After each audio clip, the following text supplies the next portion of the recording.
मोठ्या व्यक्तिमत्वानं सांगितले की जो समाज आपला इतिहास विसरत असतो तो समाज आपलं उज्ज्वल भविष्य घडवू शकत नाही।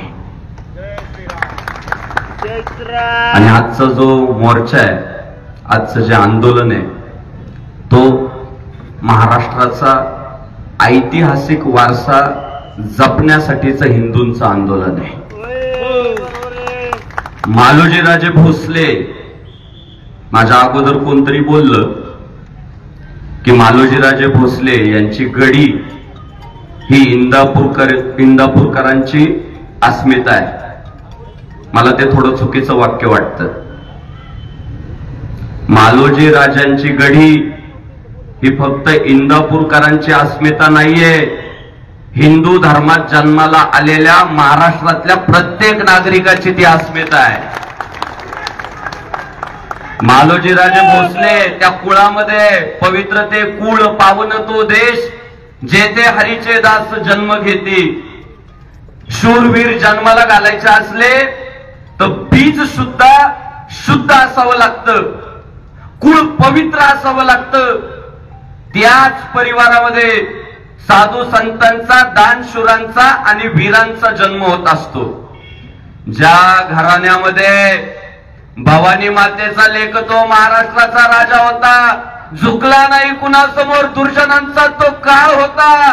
कुणी चुकत असेल तर त्याला सत्याची वाट दाखवा, आणि तरी जर कोण नडत असेल तर मग छत्रपती शिवाजी महाराजांच्या मावळ्यांची जात दाखवा।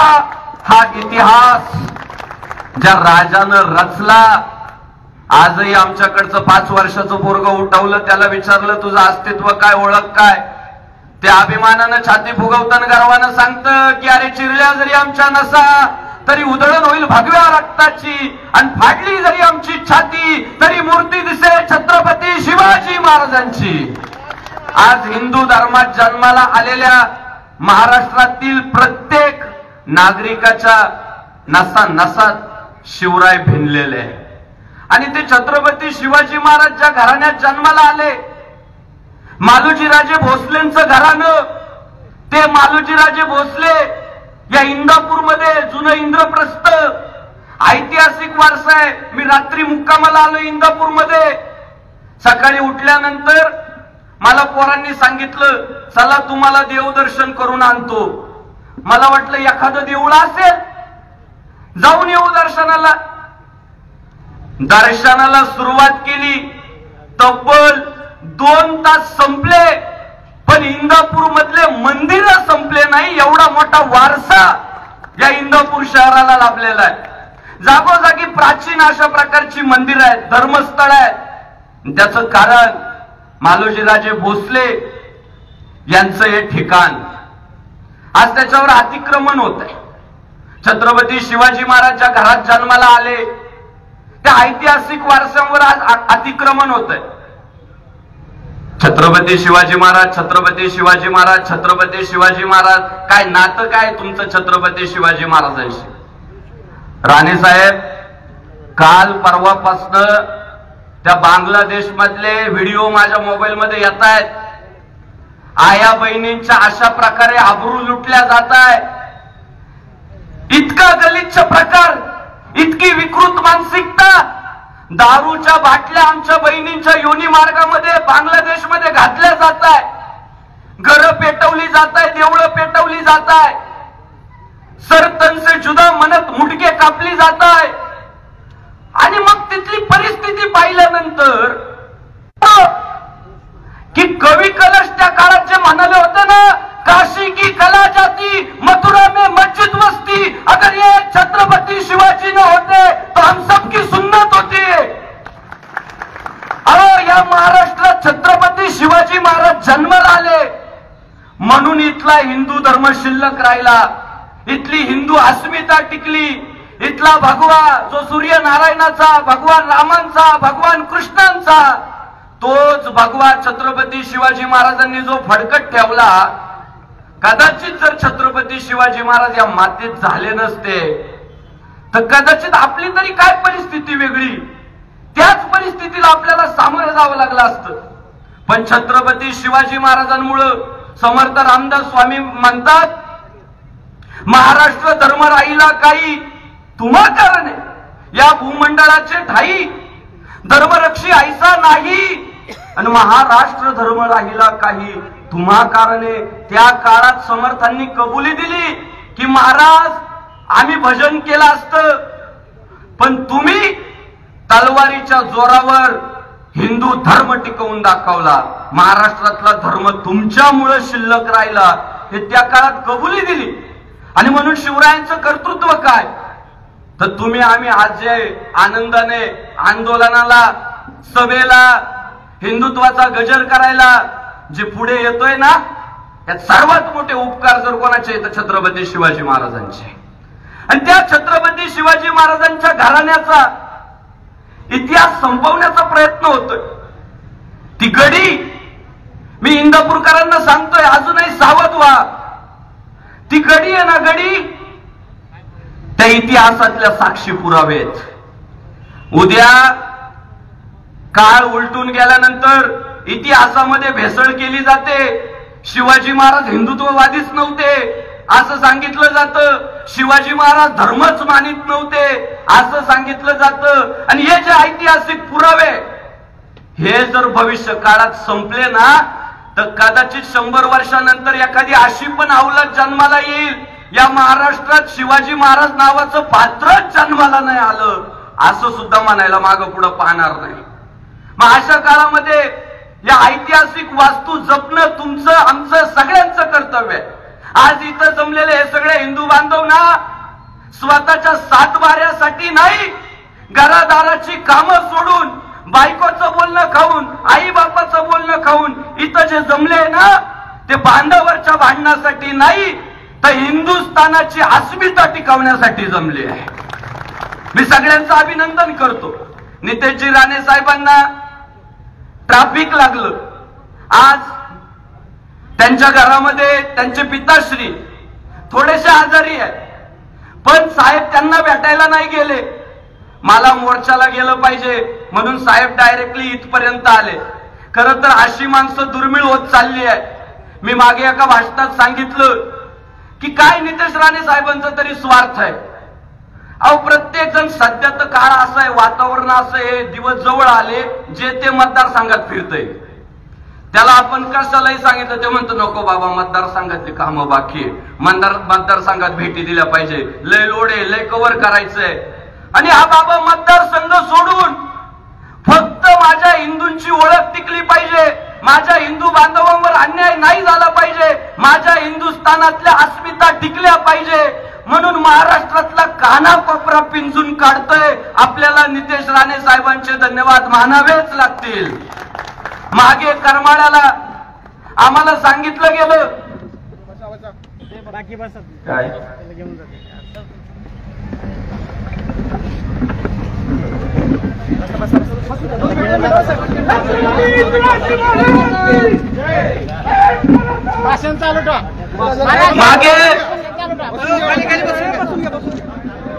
मागे चला, लक्ष द्या इकडे, लक्ष द्या, लक्ष द्या. भाषण चालू ठेव. जय श्रीराम, हर हर. आम्ही 15 दिवसापूर्वी करमाळ्यात एक मोर्चा केला. तिथं देखील सरकारी जमिनीवर मोठ्या प्रमाणात अतिक्रमण केलं गेलंय. मला अनेक मित्रांचे फोन आले, बापू बऱ्याच दिवसांपासून हे अतिक्रमण मुक्त करावं म्हणून मोहिमा सुरू आहे, चळवळी सुरू आहे, अनेक लोकांनी लक्ष घातलं, पण ते अतिक्रमण हटवता येत नाहीये. परवा नितेश राणे साहेबांनी करमाळ्यात मोर्चा केला आणि आज माहिती समोर आली की पुढच्या काहीच दिवसामध्ये करमाळ्यातलं जे वर्षानुवर्ष जिहाद यांनी केलेलं अतिक्रमण आहे ते अतिक्रमण महाराष्ट्र सरकार हटवतंय. मग करमाळ्यातला वर्षानुवर्षाचा प्रश्न जर मार्गी लागू शकतो तर इंदापूरचा प्रश्न आज नितेश राणे साहेब इथं हजर झाले, साहेबांचं भाषण होणार आहे. मी तुम्हाला शब्द देतो, मालोजी राजांच्या गडीवरचं अतिक्रमण हटलं म्हणून समजा. ती काळाची गरज आहे. ते आज जर हटवलं नाही तर पुढच्या काळात वाढत जाणार आहे. मी तुम्हाला अजून एक गोष्ट सांगतो. मी महादेवाच्या मंदिरात दर्शनाला गेलो. साहेब, इंद्रेश्वर महादेव मंदिर, ज्या देवाच्या नावाने या शहराची ओळख आहे, मी दर्शनाला गेलो आणि दर्शन झाल्यानंतर पुढे मालोजी राजे भोसले यांच्या पादुका ठेवण्यात आलेल्या आहे. पादुका, मी तुम्हाला सांगतो, त्या मालोजी राजेंच्या ज्या पादुका तिथं बसवल्या आहेत, तशा प्रकारच्या पादुका महाराष्ट्रातल्या गावागावात जो मनावर घेईल तो बसवू शकतो. घरात बसवू शकतो, गावात बसू शकतो. पण मालोजी राजेंची गडी फक्त इंदापूरमध्ये होती, आहे आणि राहील. ती दुसरीकडे उभी करता येणार नाही. ती खऱ्या अर्थानं संपत्ती आहे. एखादा बंगला विकला तर दुसरा खरेदी करू, एखादी जमीन विकली दुसरी खरेदी करू, पण ती गडी एकदा जर हातातून गेली तर पुढच्या पिढ्या आहे ना, शिव्या घालतील, शिव्या. आमचे वाडवडील काय करीत होते, काय करीत होते, त्यांचं लक्ष नव्हतं का? अहो, अतिक्रमण पापच आहे साहेब. आज लोक वरडताय की काही लोक संविधान बदलायचं म्हणताय, संविधान बदलायचं म्हणताय, संविधान बदलायचं म्हणताय. अहो, त्यांना संविधान बदलायचंय का नाही तो नंतरचा प्रश्न. पण हे अतिक्रमण करणारे जे हे पहिल्यांदा संविधानाचा अपमान करताय, हे का नागरिकांना कळत नाही? आज हिंदूंची मंदिरं बळकावली जात आहे. मी तुम्हाला सांगतो, कोणत्याही इतर धर्मस्थळांचं काम काढलं ना महाराष्ट्रात, खाली नंदीच सापडतात हो, खाली शंकराच्या पिंडी सापडतात, गोपालकृष्णाच्या मूर्ती सापडताय. काहींनी तर सध्या धर्मस्थळांचे काम थांबून ठेवले. ते म्हणतात योगायोगाने सरकार बदललं तर बघू. एवढी धास्ती आहे का? हा देश हिंदूंचा होता.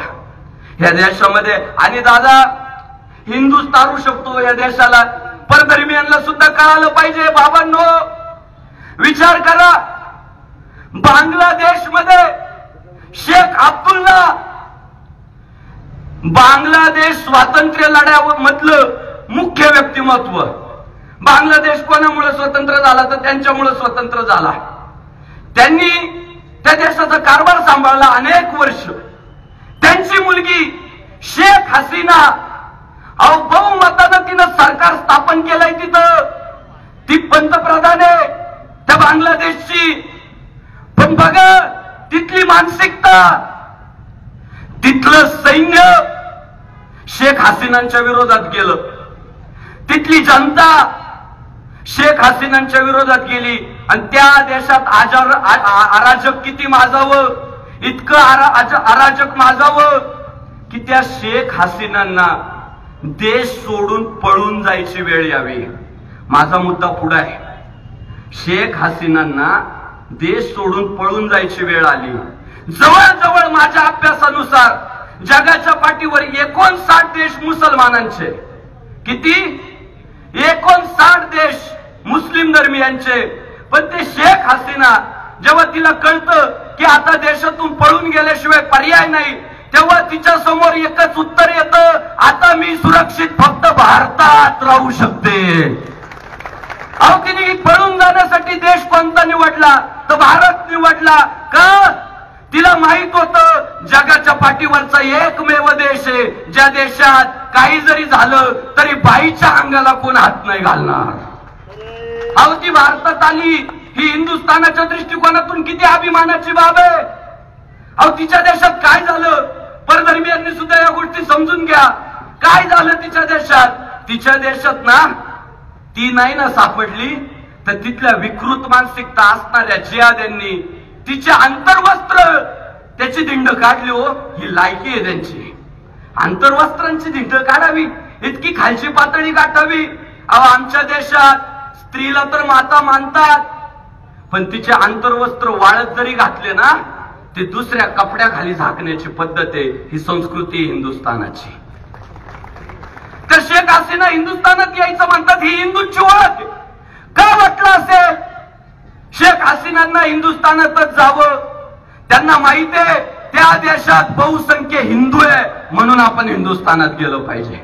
म्हणून हिंदू टिकलं तर देश टिकणार आहे. अहो, आज संविधान वाचलं पाहिजे, संविधान वाचलं पाहिजे. काल परवा संभाजीनगर वैजापूर परिसरात सरपंच युद्धाच्या घोषणा देत आहे. कोणतं संविधान राहिलं शिल्लक?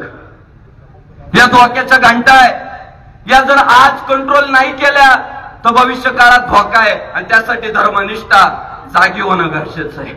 तुमच्या आमच्या अंतःकरणातलं इथून पुढच्या काळामध्ये फक्त हिंदू असून चालणार नाही, प्रत्येकाला हिंदुत्ववादी व्हावं लागेल. आज इंदापूर परिसरात हिंदूंची संख्या कमी नाही, पण त्यांच्यात हिंदुत्ववादी किती आहे हा शंकेचा विषय आहे. हिंदुत्ववादी असणं म्हणजे काय? आपल्या देवाचा, आपल्या देशाचा आणि आपल्या हिंदू धर्माचा प्रचंड अभिमान वाहणं याला हिंदुत्ववादी म्हणतात. साहेब, शेवट एक उदाहरण सांगतो, माझं भाषण संपून टाकतो. ऊन प्रचंड, जवळजवळ 12 वाजेचा मोर्चाची वेळ होती. साहेबांना ट्रॅफिक लागलं, ठिकठिकाणी भेटी देत देत साहेब जवळजवळ याच्या 5 पट पोरं इथं हजर होती. पण हळूहळू उशीर जसा जसा व्हायला लागला, कामानिमित्त काहींना जावं लागलं. पण बहुतांशी किमान माझ्या अंदाजे 10 ते 15 हजार हिंदुत्ववादी पोरं भेट देऊन गेली. हा मोर्चा छोटा नाहीये, भव्य मोर्चा आहे. हिंदुत्ववादी असणं म्हणजे काय? ज्या तालमीमध्ये सन्माननीय नितेश राणे साहेब घडले, त्यांचे पिताश्री महाराष्ट्राचं वैभव सन्माननीय नारायण राणे साहेब घडले. त्या परंपरेचे आदिपुरुष म्हणजे हिंदू हृदय सम्राट बाळासाहेब ठाकरे. आज बाळासाहेब पाहिजे होते हो, आज गरज आहे खरी त्यांची. ते जर असते ना, आज काही लोकांच्या मागे धनुष्यबाण घेऊन मागे लागले असते. लई कडवट हिंदुत्व होतं त्यांचं. अहो, ते जाहीर व्यासपीठावर म्हणायचे आय एम मॅड हिंदू. कडवट हिंदुत्व होतो. त्याचं उदाहरण मी तुम्हाला सांगतो. जुना औरंगाबाद, केंद्रात सरकार वेगळी असायची, प्रादेशिक सरकार वेगवेगळी असायची, विचारसरणी वेगवेगळी असायची. पण बाळासाहेबांनी उभ्या महाराष्ट्राला हात दिली की तुम्ही हिंदू धर्मात जन्माला आले, तुम्हाला गर्व असला पाहिजे. आणि गर्व से कहो हम हिंदू याचा नारा दिला. त्या जुन्या औरंगाबाद शहरात उभे राहायचे आणि लाखो शिवसैनिकांपुढं डरकाळी फोडायचे. या औरंग्याचा औरंगाबाद नाहीये, हे छत्रपती संभाजी महाराजांचं संभाजीनगर आहे. आज ऐकायला सहज वाटतं, पण त्या काळात पत्रकार टीका करायचे, विरोधी नेते टीका करायचे, भाईचारावाले लोक टीका करायचे. पण बाळासाहेबांनी त्यांचा हट्ट धरला नाही.